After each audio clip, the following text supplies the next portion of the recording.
Welcome everyone. Today we have our another new episode, and this episode is very important because of blockchain. In Asia Pacific, blockchain become very popular in the banking industries, and many youth communities, they are also developing many startups, especially from Malaysia, Singapore. So we have our expert panelists, Mr. Dan and Mr. James Id. We can discuss on the blockchain technology and the business development scope. So I want to start from Mr. James Id. How do you want to analyze today's topic about blockchain technologies, and especially how it will be helpful for business development, especially if we discuss on some transparency in the business and the banking system? What your analysis? Well, I think blockchain is not just a fad. You know, we always get into this color of the day or fashion of the day, and then it's out of fashion 2 years later, and nobody talks about it anymore. Well, blockchain doesn't fall into that category. Blockchain is one of those things that is a change, a technology change that is going to stick around. And I compare it to the messenger RNA in the vaccines that are coming out now. You know, it's different from the traditional way of delivering vaccines, but it is the future. It is here to stay. Blockchain is the same way. And what the advantages of blockchain are efficiency and security, and that you cannot corrupt it or steal it the way you can with the older ways of performing transactions, because there are pointers that forward and backward, and so it's frozen in time. Essentially, a transaction is frozen in time and can be referenced from multiple points of view, and therefore it is not a centralized database which can be hacked, corrupted, or destroyed. So these are the things that are remote connections to it. So it's the way of the future. It's the way of conducting transactions.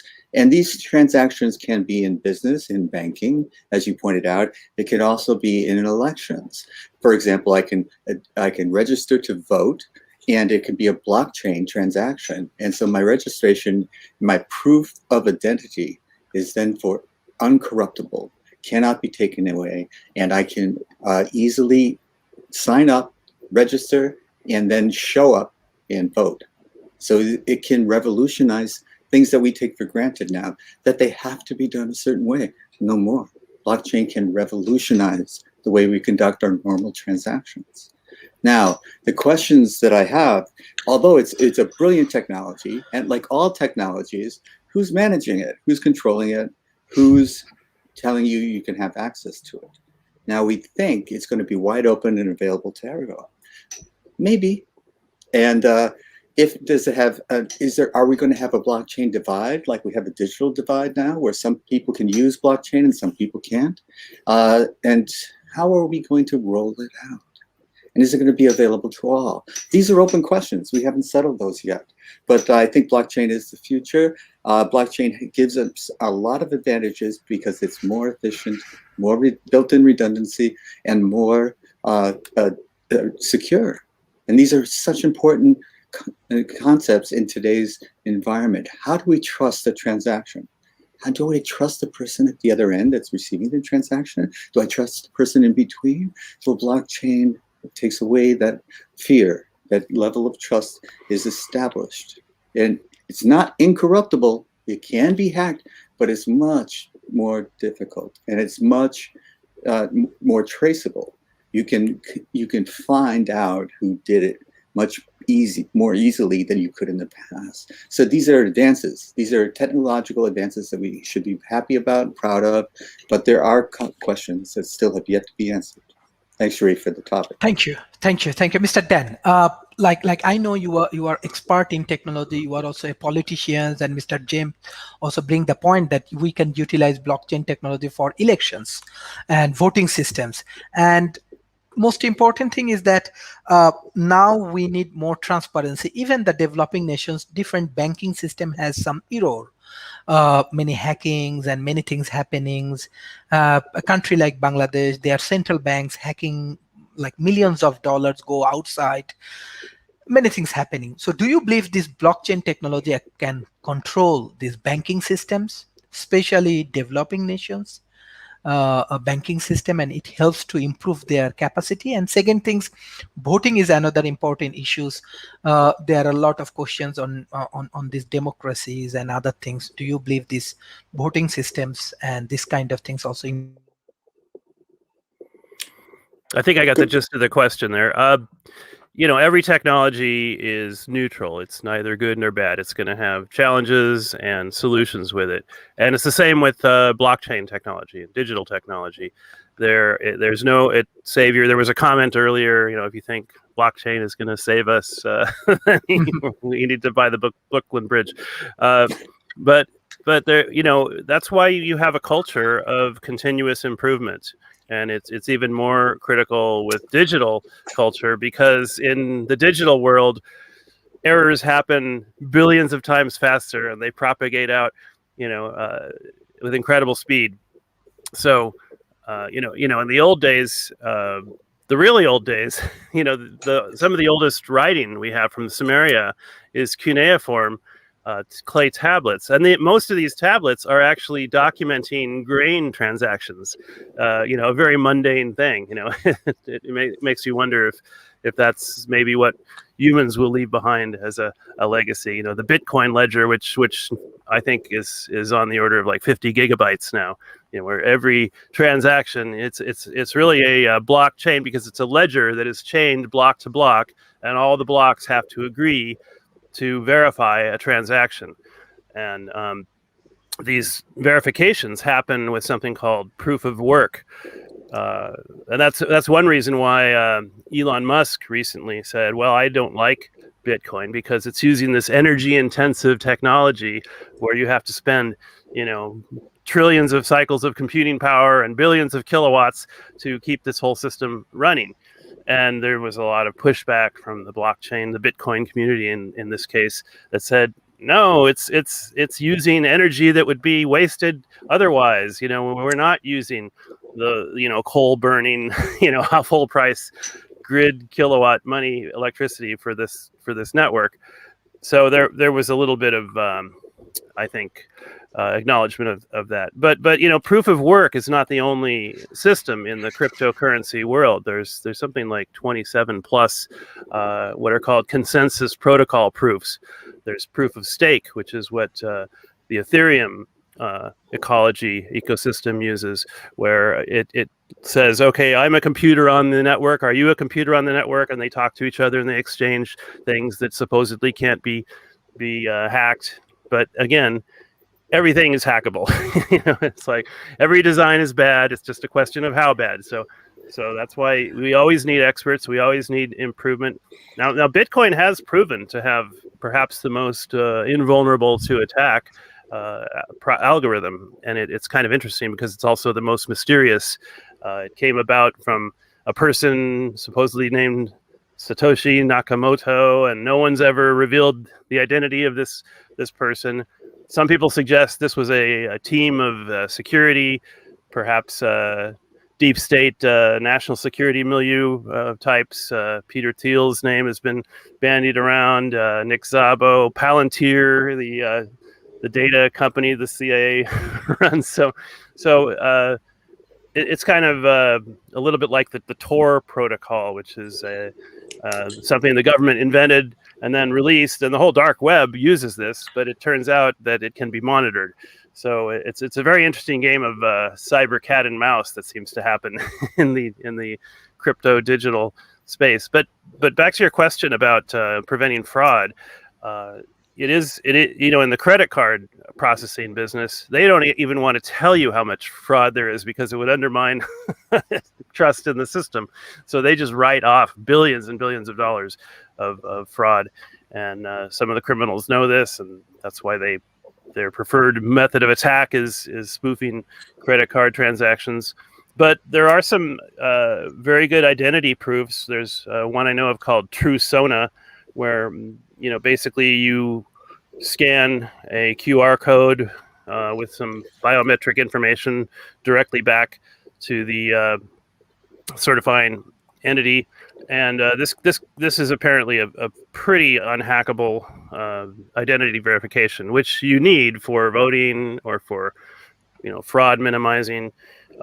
in the digital space. So we're just really beginning on this this unexplored world, but it's basically got all the same elements that economies have always had. There's trust, there's identity questions, there's access questions, and the digital divide is a real problem because people that are on the other side of the digital divide are not having access to these distributed autonomous organizations and the DeFi and all the different buzzwords and real words that are coming down the pike.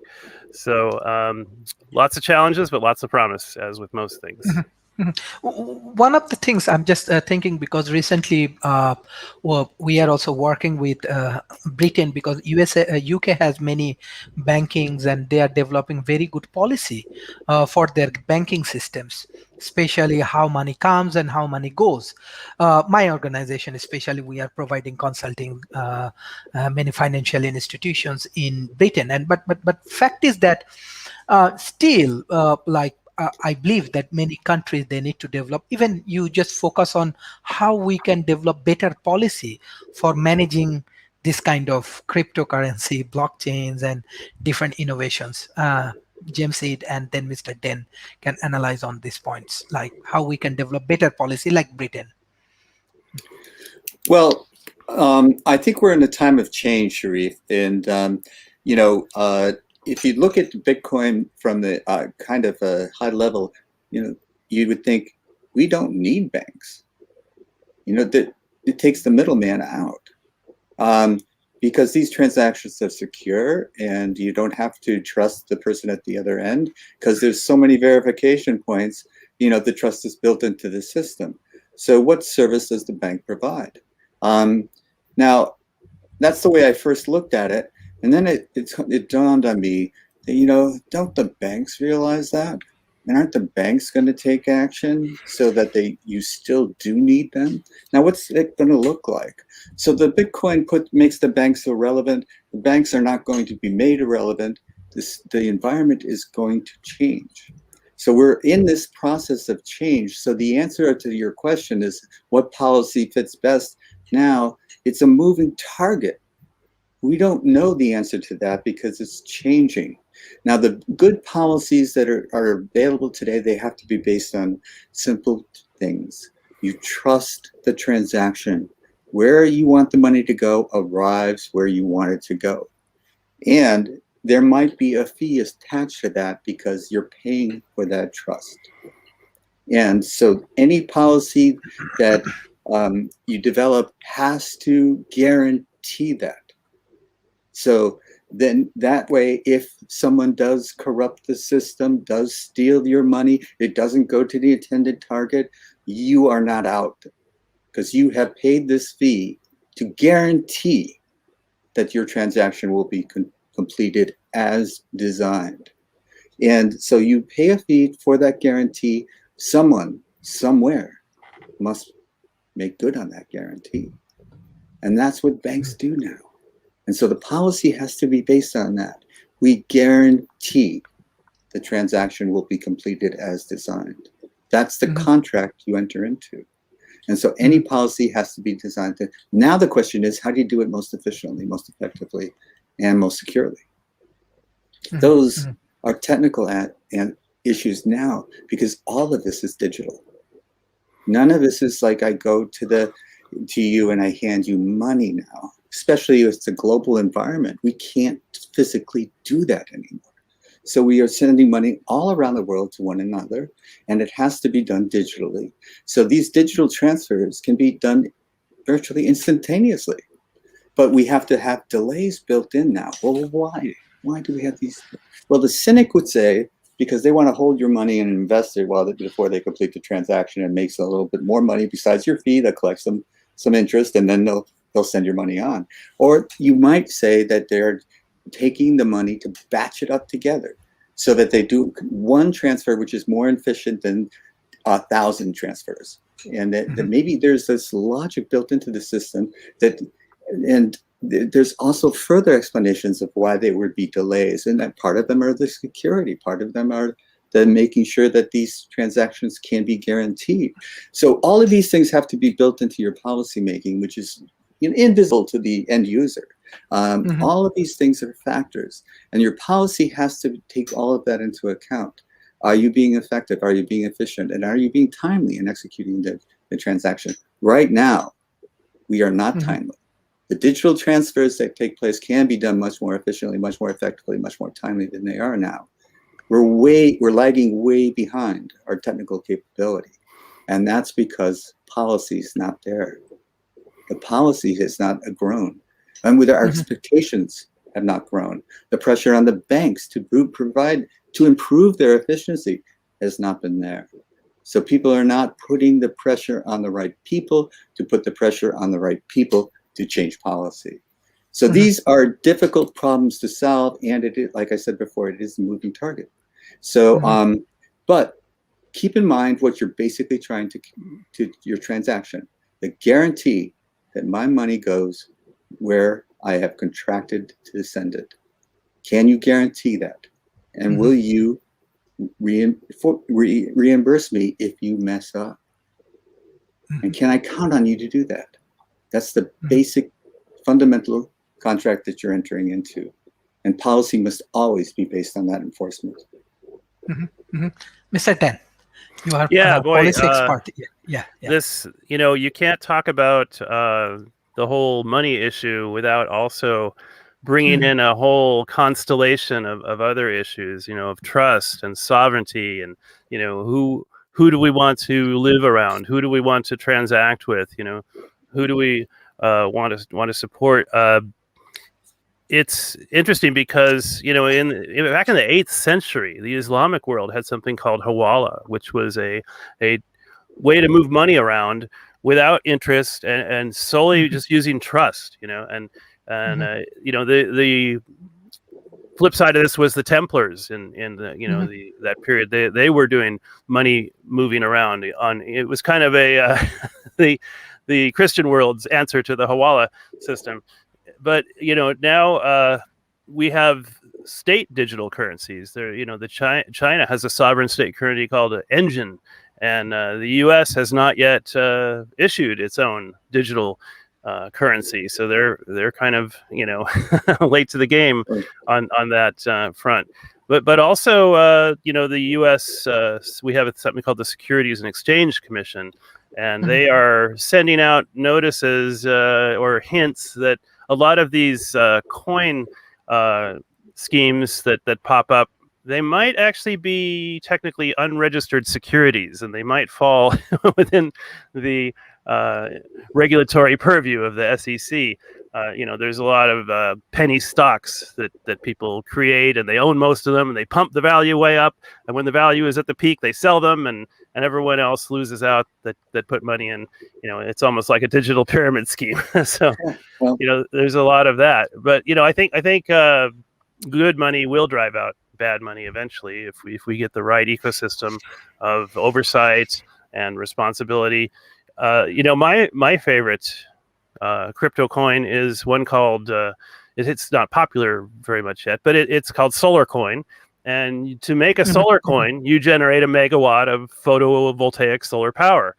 And it's the greatest thing because it's incentivizing the transition away from a dirty grid at the same time as it's creating the build out of the kind of grid we need, which is a renewable one.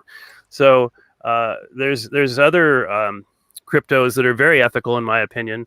One is not technically a coin, it's a token, but it's called the POAP, the Proof of Attendance Protocol.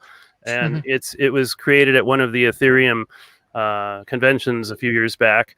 And they thought, wouldn't it be great if we had a digital souvenir that we could give to everyone who came to this conference? So this guy said, hey, I can figure that out. And they put this thing together. It runs on the Ethereum blockchain, and it's free. It has no what are called gas fees. Usually anything in the crypto space is going to have like a delivery cost.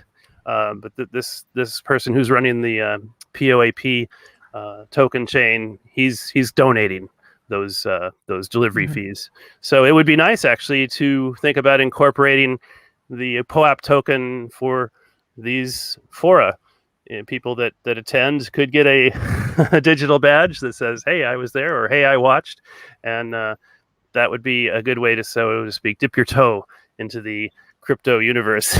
That's a great idea. Well, I'm we'll get writing on that that right down. away. I'm Yeah. writing it down.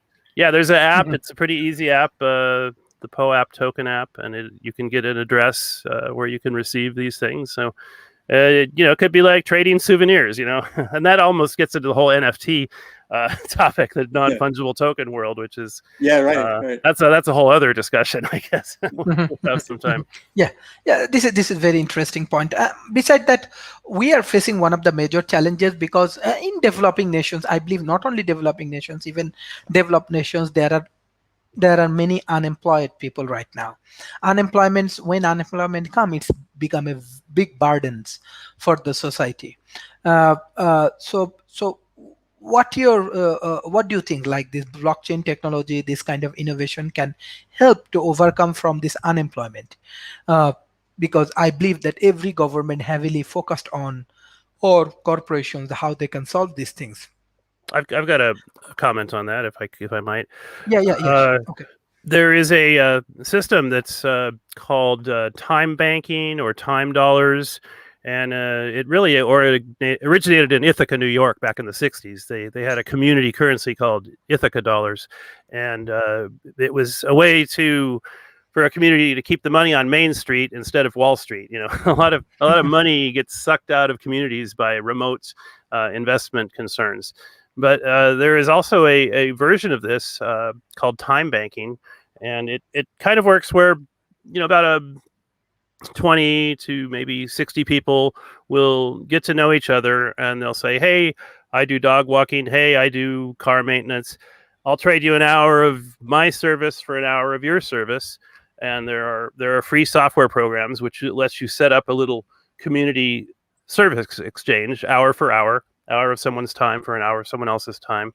And the good thing is, in the U.S. at least, the IRS says, "Hey, that's not taxable. There's no taxable transaction being generated there."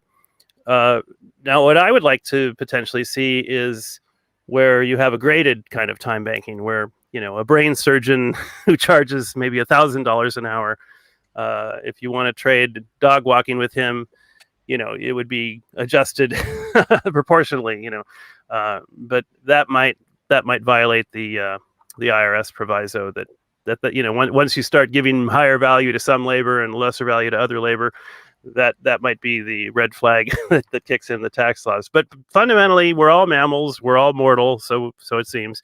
Every mammal gets about 4 billion heartbeats per life cycle. The little mammals use them up quicker because their heart rates are so high. We have lower heartbeats, which is a good reason to lower your heartbeat and do exercise, by the way, because you're actually squeezing the best mileage out of those limited gas tank of 4 billion beats that you get. Mm-hmm. But no, if you don't have access to the digital world, look into starting a time bank or a Skillshare, a time dollar thing. You can do it with index cards and a bulletin board. You don't even need digital technology, although that can streamline and in some cases simplify and speed up the thing. Well, Dan, what you're talking about, it's a brilliant concept, but everything that's new is old is new again. We used to call it bartering, and we used to barter. And my brother-in-law in Sonoma barters today. They just help each other. It's called like a community that helps each other. Mutual aid. Mutual aid. I have this skill set, you had this skill set, and hey, we need 5 people to do this particular job. I can't do it myself. 5 people show up. And then when you need 5 people to show up to help you do a job that you can't do, those 5 people are there to help you. So it's a community-based helping nature. And it's based on everybody needs help. Nobody can do it alone. Build a community and then pitch in. And the government doesn't have to have any role in this. You don't have to pay them any part of it. You don't owe them any part of it. It's the community helping each other and not thinking of yourself, but thinking of others, being part of a community. And everybody feels better because everybody knows people will be there when they need them. You see this in the Amish world, and all kinds of tribal worlds. Yeah. Yeah, I just want to add one point. Like example, this is the cultural difference. Maybe we can learn from each other. Let's say if we go to USA, yes, very democratic countries, and you have a lot of private corporations, many business, many things happening in Silicon Valleys. This is one economy. Yeah, if you go to the India in Asia, so India is a big democratic countries, and here also many corporation like Tata and this kind of corporation, they are also playing a very important role. Even Bangladesh, they are also like same thing. But example, if you come to the Asia Pacific, like China, like Malaysia, like you find that their economy is more dependent on government. It's not bad, because if you see the sovereign is the key right now for any kind of economical development and other things. And I want to say here politicians, many people can, but here politicians is good. They are very responsible in terms of making like in terms of serving for the peoples and other thing. In Malaysia, I saw that here prime ministers or king regularly visit shopping malls here, there. I also get invited several times from the prime minister in Idul Fitrs. They are serving thousand people. They are serving. I was in Western world. I never seen it in the Britain or France or Germany. So here they like example, governments has more control over economy, and they have a great like sovereign. Let's say if you see that China has a very big sovereign in their hands. That's why they are also helping or developing many projects or many mega projects in developing nations. If we compare last 10 years engagement with the developing nations, you can see that this Asia Pacific country, they involve more with African nation business wise, South Asians or developing nation more business wise. They develop more power plant, they develop more smart city, they develop more construction because of sovereignty. Because sovereignty is the key. Even the COVID-19 situations, uh, yes, everywhere there's some sort of criticize and other things. I do not want to say, even myself, people can criticize me, I don't mind.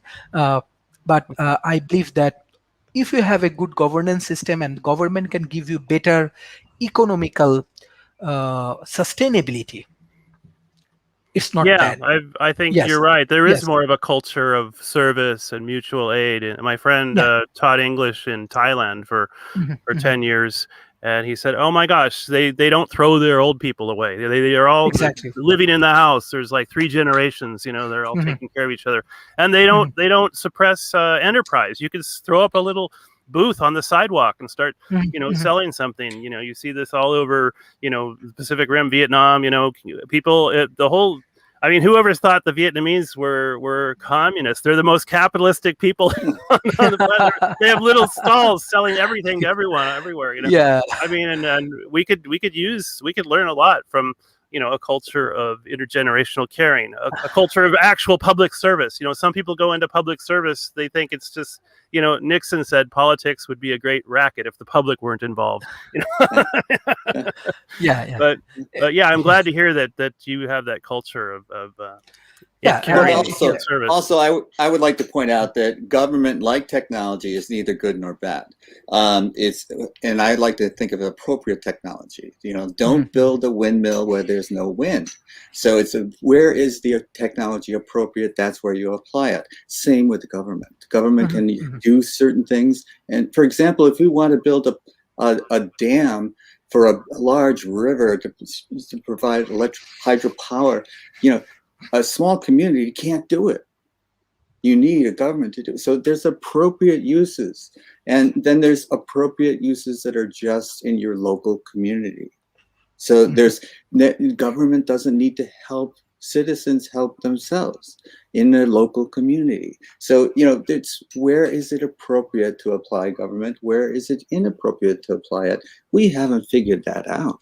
But the point I'm trying to make is that in a capitalist society like the one I live in, people are often pitted against each other, struggling against each other, Yeah. so that they can outdo one another. And Understood. we would like to have is something that I call a post-capitalist, where people are still trying to innovate and be successful, but they're also underlying cooperation and collaboration so that no one is left behind. So when people get old or infirm, they aren't discarded. This can be built into a system where you also reward a person who is innovative and ingenious and successful. The two aren't mutually exclusive. We haven't got that society yet, and we hope one day we can. But we have to, before we can solve the problem, we have to state it correctly. James, you have to see the corporation also as an extension of the government. Corporations used to have limited charters. They were formed to do something like, we want to build a mill on this river. The government would issue a charter. The charter would have a limited mission, limited scope. But something happened in the late 19th, early 20th century, where the government actually redefined the corporation as a legal person. Not a natural person, but still a legal person. Yeah. And ever since then, I think the quote from William James Bryan is, the challenge of the 20th century will be whether the man-made God can survive the God-made man. Or I might have got that backwards. But, the corporation is a God-made man. We've given the rights to a thing whose only purpose is to grow as big and rich as possible.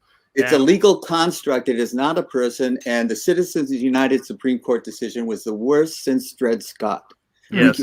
And Eisenhower warned us in the late 1950s about the military-industrial complex. And that is what we have seen. Yep. And it was ratified by the Supreme Court in Citizens United. So this is how far down the wrong path we have followed. We have trailed, and we need to redirect it. And we need to get away from this idea that business is correct, corporations are good. They are neither good nor bad, and they are not people. Right. And we need to rein that in. We have to rein it in. So. Mussolini said fascism is corporatism. That's what he called it. And the world is being run by global corporations, and they like it that way. And they're holding on to their power really hard. And they're very powerful, and they're not going to budge. They're not going to give it away freely. Yeah, but I think maybe the digital ecosystem presents a way to take back some of that power by having peer-to-peer no kinds of arrangements between people.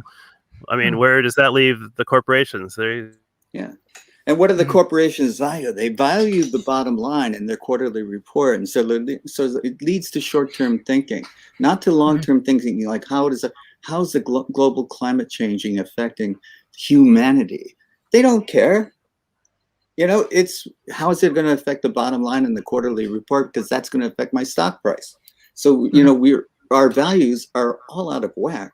Because the people that we treat fundamentally, we treat corporations like people now. Yeah, even Exxon, one of the biggest corporations, they had internal scientists that were saying since the 50s, look, this is not going to go well if we keep burning carbon and changing the gas balance of the atmosphere. This is going to go off the rails. But, like big tobacco, they couldn't depart from their mission. Oh my God, we're so invested in this. We have to keep that secret. We have to deny that. We have to, So how many more lessons do we need that exactly corporations don't have your best interests at heart? They're great sometimes if you keep them on a leash and limit them. And that's why regulations, and people are so anti-regulations, but regulations are required. Otherwise, rivers catch fire and water doesn't burn, it boils.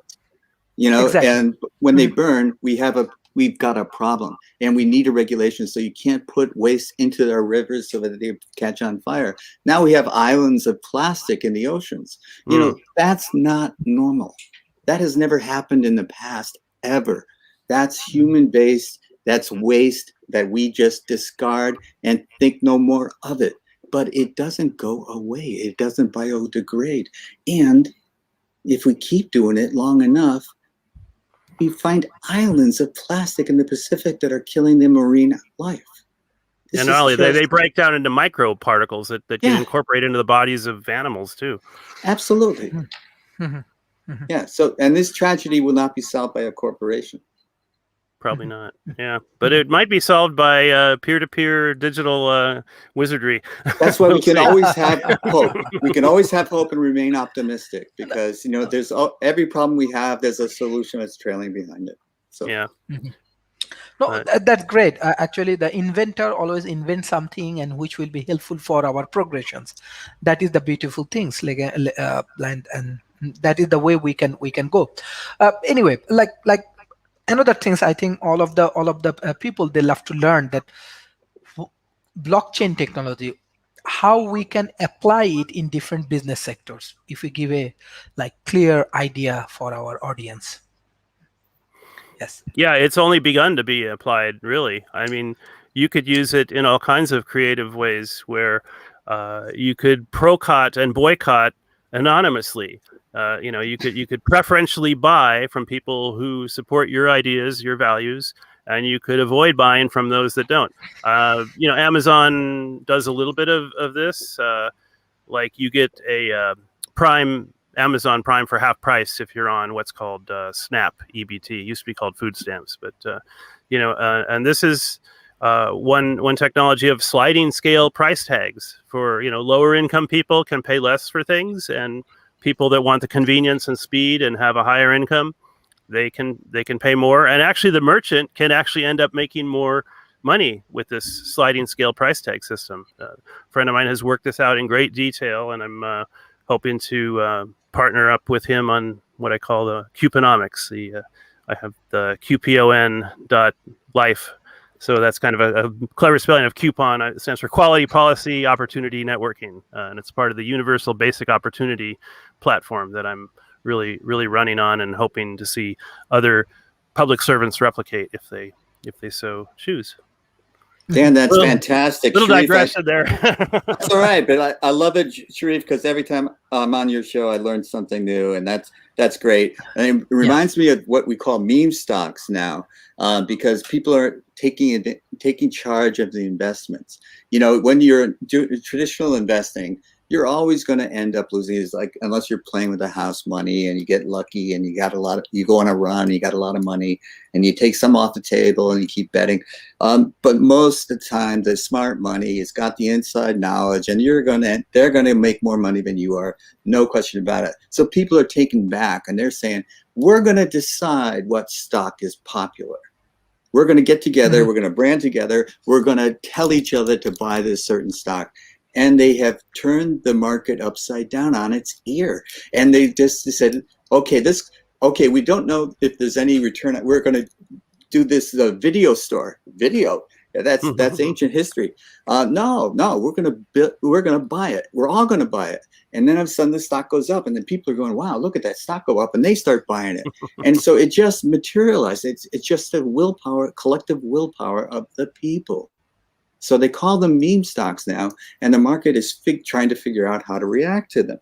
What about meme shopping? Why don't we all decide, we're gonna buy this product from this supplier and nobody else, and that because this supplier is environmentally solid in the way they do business, and this other one isn't. So we are, as a people, going to decide to buy this product and this product only. Man, would that change somebody's behavior? I think so. So yeah, and there's like the fair trade certification. There's all these different certifications that products are using now that you can say, oh, I want to buy the one that's fair trade certified versus the one that's not. Organic labeling. I mean, climate pledge labeling. Yeah, Energy Star. There's I think we should have a World Talent certified product label, certification. But why not? It doesn't have to end. Where can it end? It doesn't have to end. It can keep being applied. This is a solution that is now possible that wasn't possible before. Yeah, and it's going and growing. I mean, it's a train. This train is leaving the station. You better get on board.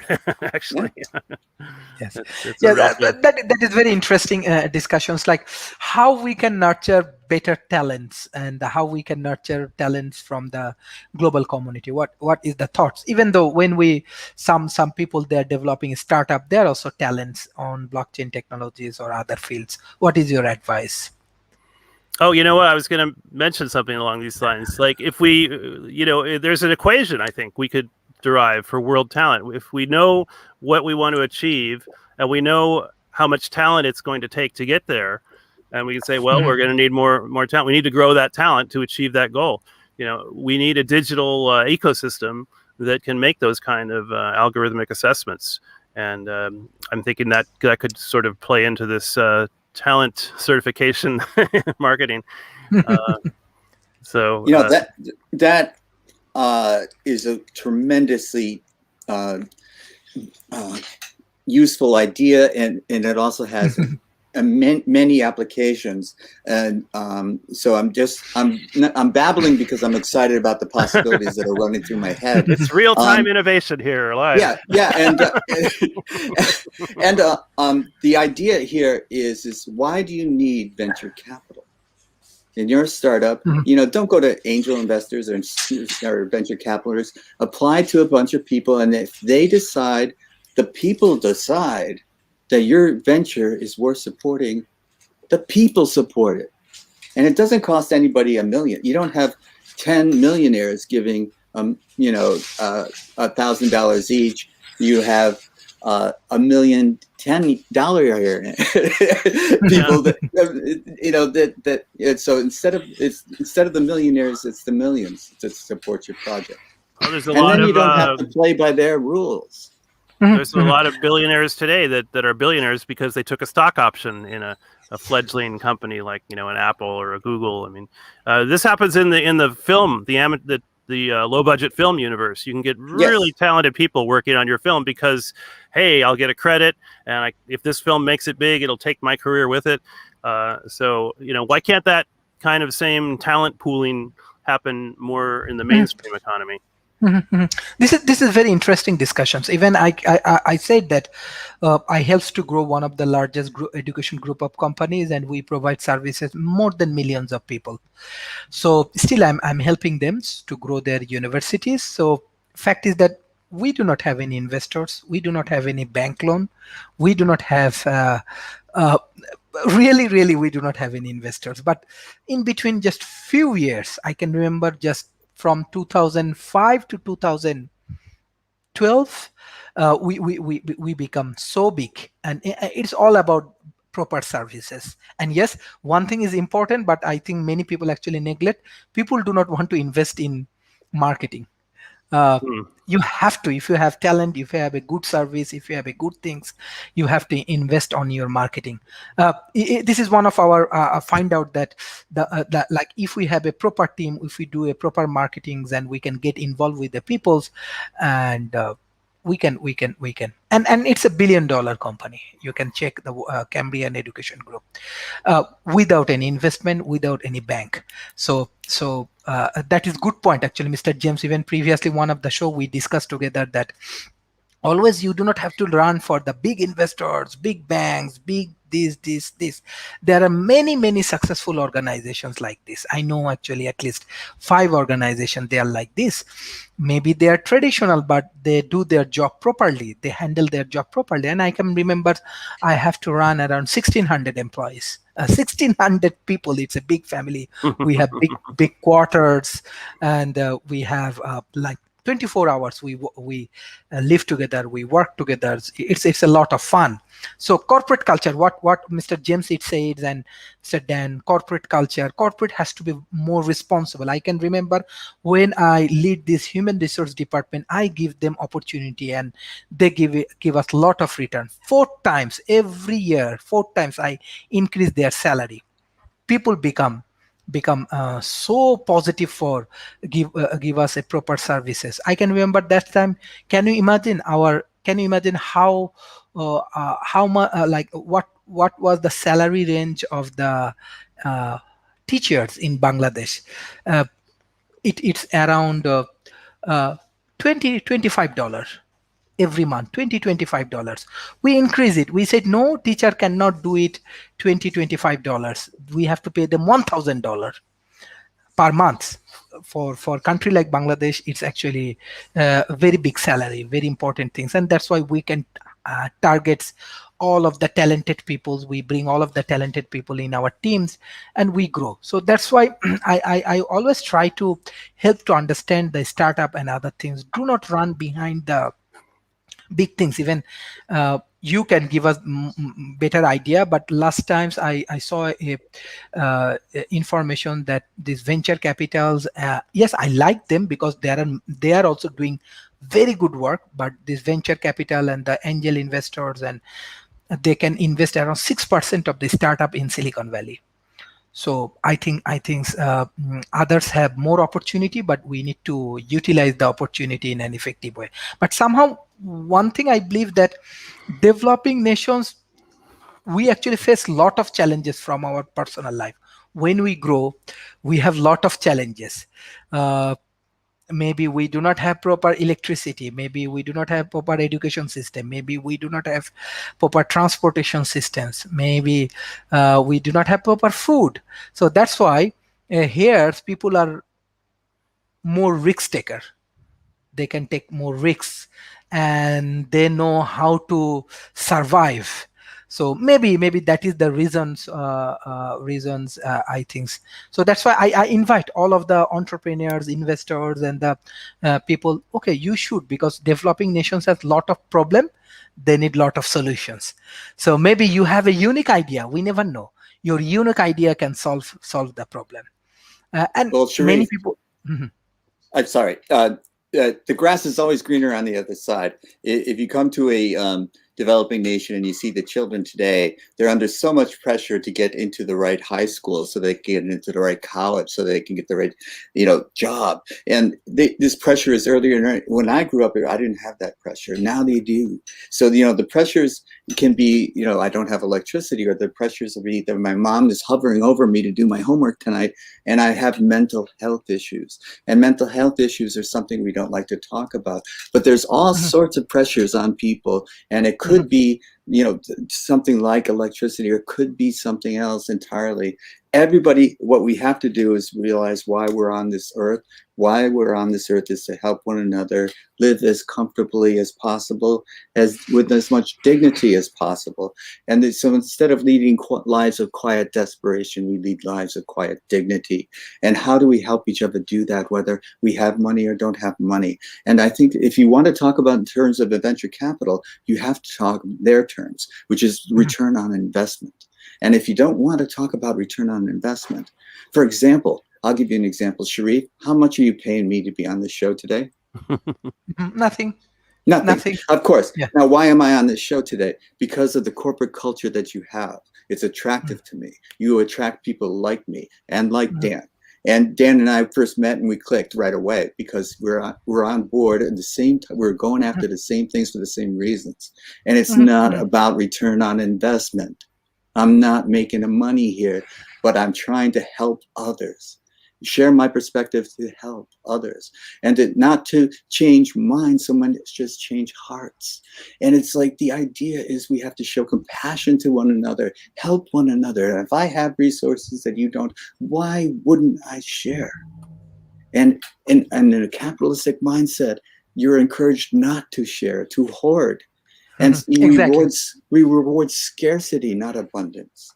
If it's scarce, I can put a price on it. If it's abundant, I can't. So what about water? Water is now a commodity. I want to make water scarce. Water is life. What are we thinking, making water scarce? Exactly. Very important. Definitely. And Sharif, I hope we could interview you sometime because you have an amazing background, and just talking about, you made your people feel valued, and that's why people stay. People stay where they feel valued. People leave where they don't feel valued. A professor friend of mine, Tamana Konsala in India, she wrote this really wave-making article. She said, "Why academia is like a drug gang." And if you look at the average drug gang, it's, people, if you calculate the average drug gang member is making about less than $3 an hour. And there's the danger of being killed, and they get no health insurance. And then if she compared, well, let's look at academia. There's a terrible turnover going on. People are making less. They're about the same. There's a lot of analogy between someone in academia and someone in a drug gang, and I think this is just Google the article. It's going to make a lot of waves, I think, So it And shows we need to, we're not valuing academia correctly, and people join drug gangs because they don't have a family that values them. The gang is their surrogate family. So there's all kinds of interesting social factors going on, but the bottom line is we're here to take care of each other. And if we're not, what the heck are we doing here? No, I think in that way. Let's say in academia, I get a lot of things from academia. If you focus in a specific area, you will get the return. I can remember I do debate in my student life, uh, as a co-curriculum activities, and you can check in 2013, Bangladesh was world debate champions in Germany. It's not a joke. We win against Harvard University. Even we from a very small country, a very small universities, Wow. and Bangladesh become world debate champion. So even though in the developing nation, let's say in Malaysia, you can find here ministers from debating communities. Even in Bangladesh, even in different country, you can find them. They are from the debating communities and culture. So let's say example, when I join in academy, I get involved with the intellectual communities. I can understand. So what Mr. James it said, this is very valuable. I do not go to in online regularly. I discuss this point, but offline regularly I discuss. There are many people now they are trying to train. Hey, without money you do not do anything. Without money you do not do anything. I said, hey, World Talent Economy Forum 100% free. There are many brilliant people, like Mr. Dan, Mr. James. They do not get any single amount of money, but they're sharing their views, sharing their knowledge. It's 100% free. Even many of the youth community, even their lifetime, they cannot get engaged with you, but you have an excellent experience. They can learn from you, they can understand from you what they have to do. We have many scientists, UN Secretary Generals, many successful professionals, Ivy League professors, and many people from around the world. So money is not everything. Adding values is very, very important. So even offline, today we just discuss it in online, but regularly I try to reach in that way. That try to understand adding value is important and learn from these people, because these people have excellent experience from their corporate culture, from their political culture, or from their family, or from their ecosystem. You can learn many things. So I request all of our audience, share our content. It does not mean that we are trying to selling something. We are just trying to adding values. So not I yet, regular anyways. Stay tuned for the talent certification. So this is very good idea. We will apply it. We will apply it. But that's for I'm sure that when we win the World Debating Championship, that's time we get a confidence that talent is everywhere. You need to go for a right track. So if you go for a right track, then we can get, and that time we can understand analytical skill is very important for our life. Like in academy, only one problem I think that developing nations has, that they are very much focused on like books and journals and this and that, but they need to develop their open mind. They have to be very much analytics. But what Mr. Dan is doing, very good analysis on different aspects, or Mr. James is bring different points. So I request our audience, develop your analytical skills. Analysis is very, very important, because it will helps to solve the problem. It will help you. That is the objective actually. World Talent Economy Forums, every day we are doing something, because it's give us a great energy for our youth communities. So yeah, so we are discussing on blockchain, but we are trying to add in different topics. It's very interesting. I directly want to go for the concluding remarks for today.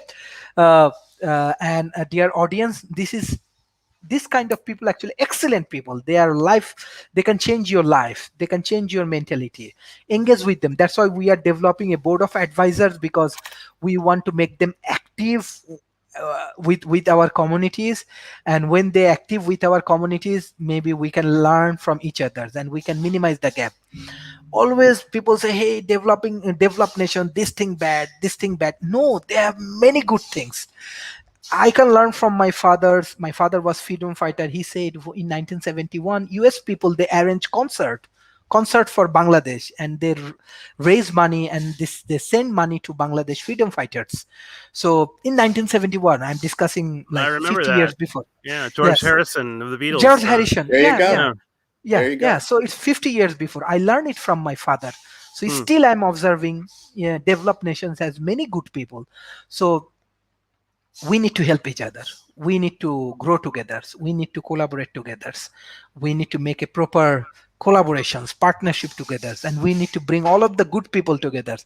Then we can overcome from this situation. Even the COVID-19 situation, I know that it's very challenging, but if we have a right kind of people, at least 10 right kind of people in your team, I think you can change your communities. So I think World Talent Economy Forum, we have our honorable board of advisors, our speakers, our mentors.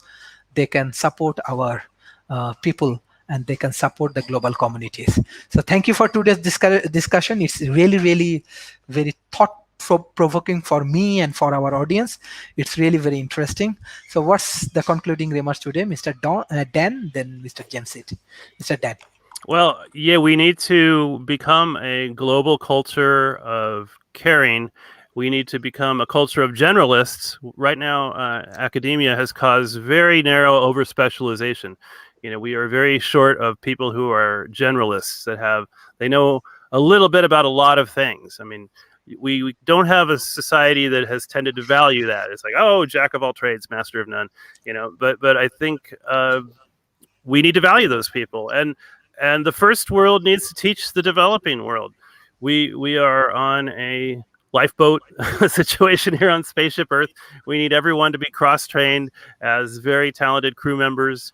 The reason that some militaries have succeeded in the past was that every officer was cross-trained from the private on up to the staff officer. They all knew how to do each other's jobs.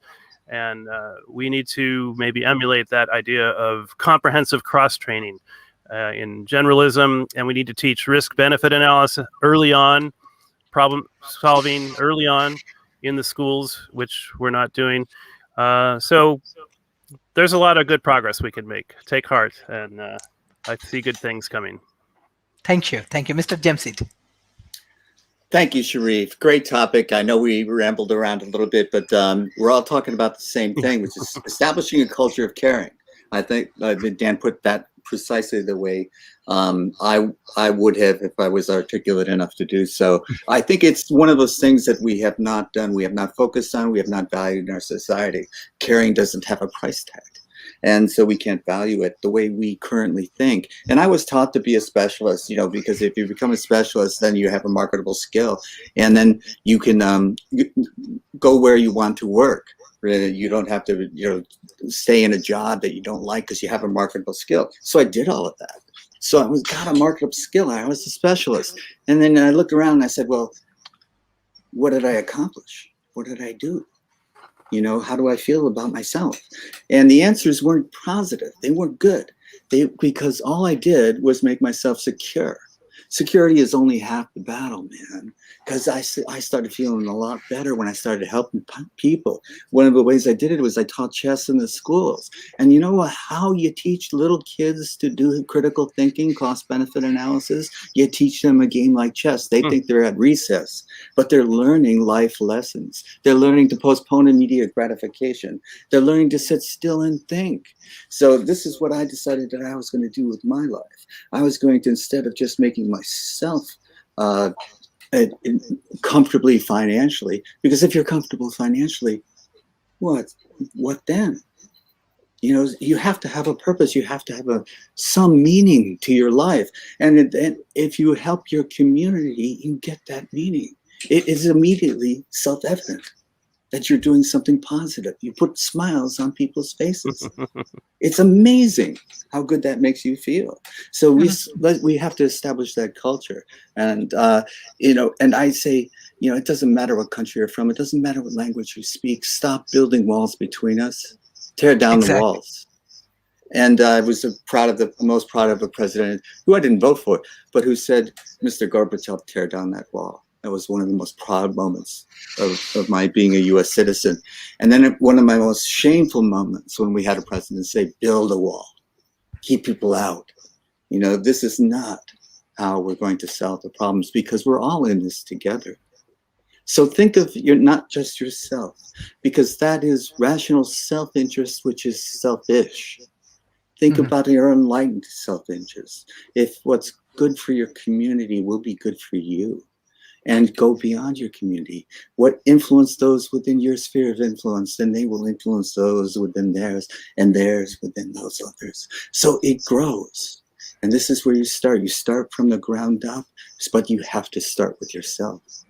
Don't look out just for yourself. Look out for your friends, your family, your community. Keep expanding your sphere of influence, and you will make a difference. And this is the thing I want to tell the youth of today. Do not throw your hands up in despair and say, I'm too small to make a difference, because then you're just another brick in a wall. Just keep trying. Acquire the skill sets that you need. Band together with others that are like-minded and make a difference in your community first, and then keep going. Never get discouraged, never surrender, never give up. Keep going. Thanks again, Sharif, for a wonderful show. Thank you. This is really, really very positive shows. It's create a lot of analysis and very interesting shows, and this will be very valuable for our audience. And that is the objective. My father, he was freedom fighter, highly educated. He died in 2017, December 7, and he just teach me one things like two kind of people always your friends, maybe rest of the people is your competitors. One is your parents and another one is your teachers, so they always support you, they always not your competitors. So our board of advisor, our teachers, our mentors, our speakers, they are actually our teacher for our communities, teacher for our community developments. And that is our objective.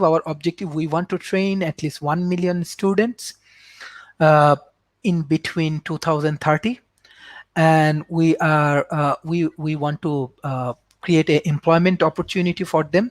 Yes, individually I'm very small, but if we work together, I believe that we can solve many problems. And the world need your support, the people need your support, the people need your guidelines.